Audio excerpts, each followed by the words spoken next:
A woman's voice came through the speaker, hesitant, apologetic, laced with a tremor that hinted at the weight of what she was about to say. Her name was Jessica, a name that would soon be etched into Sarah's memory, a constant reminder of the life she didn't know her husband was living. "I think," Jessica began, her voice wavering, "I think I'm married to your husband."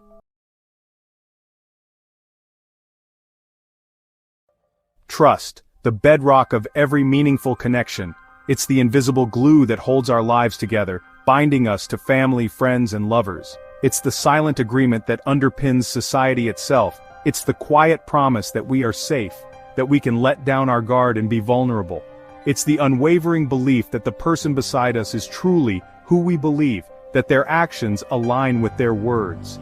We believe we know the person we love inside and out, their heart an open book. We trust their intentions, their loyalty, their unwavering commitment.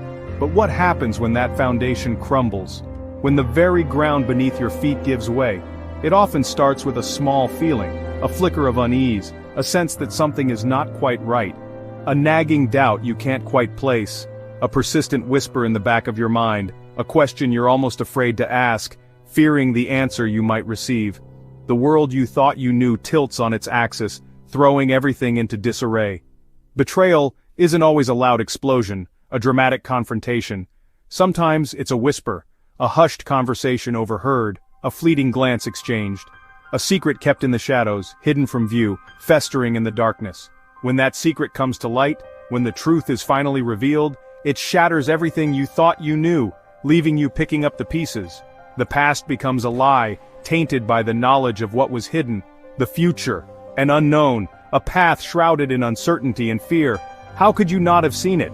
The signs, the signals, the subtle clues that were always there. That question haunts the nights, a relentless echo in the darkness.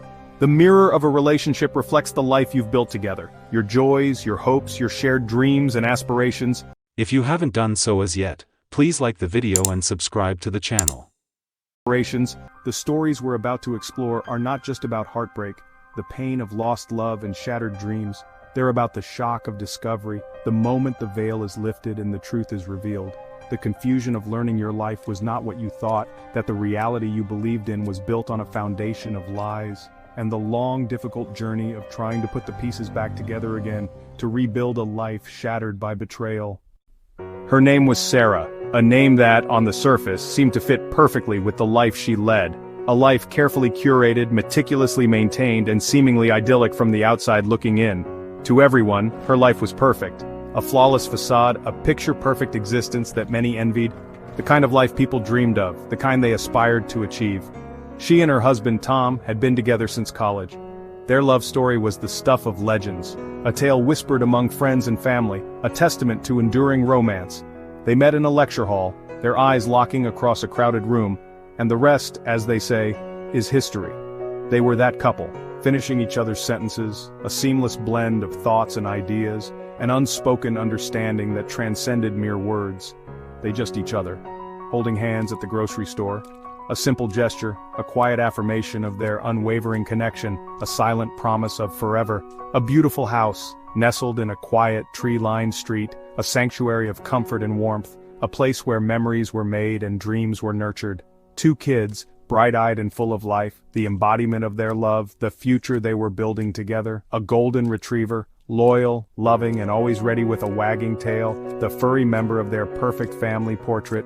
The postcard family, the envy of all, the epitome of happiness, the embodiment of the American dream. Sarah believed in that life with all her heart. It was her North Star, her guiding principle, the foundation upon which she built her world. Tom was her rock, her best friend, the anchor in her storm, the confidant to whom she could reveal her deepest fears and greatest joys. He worked long hours as a financial consultant, building a future for them, securing their comfort, ensuring their stability, providing the life she had always dreamed of. She never questioned it. Why would she? He had always been honest, dependable, and true. He was the same man she'd always loved, the same charming smile, the same gentle touch, the same unwavering gaze that had captivated her all those years ago.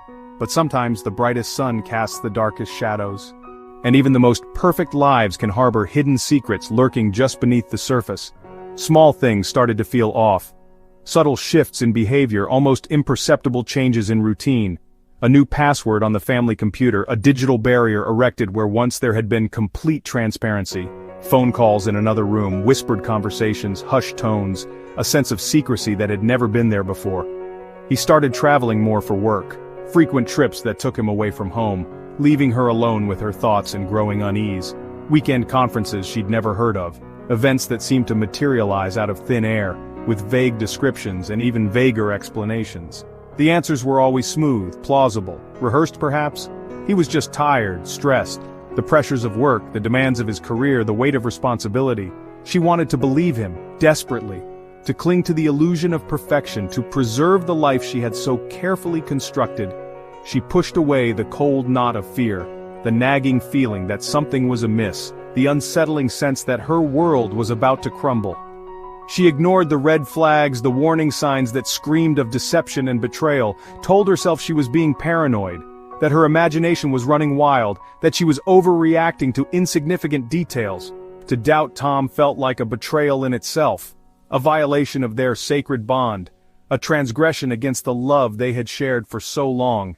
So she smiled for the family photos, plastered on a happy facade, pretending that everything was all right. Planned the birthday parties, meticulously orchestrating every detail, striving to create moments of joy and normalcy, played the part of the happy wife, a convincing performance, a masterful act of deception, designed to conceal the turmoil within. All while a tiny voice in her mind whispered that something was terribly wrong. A persistent, nagging doubt that refused to be silenced, a premonition of impending disaster. The postcard was starting to fray at the edges. The perfect picture was beginning to crack, revealing the imperfections and vulnerabilities that lay beneath. The day it all fell apart. It's funny how you remember the mundane details, the insignificant markers of a day that would forever alter the course of your life. The kids were at school, oblivious to the seismic shift about to occur in their family's foundation. They were learning, laughing, completely unaware. Sarah was folding laundry, a simple, repetitive task that grounded her.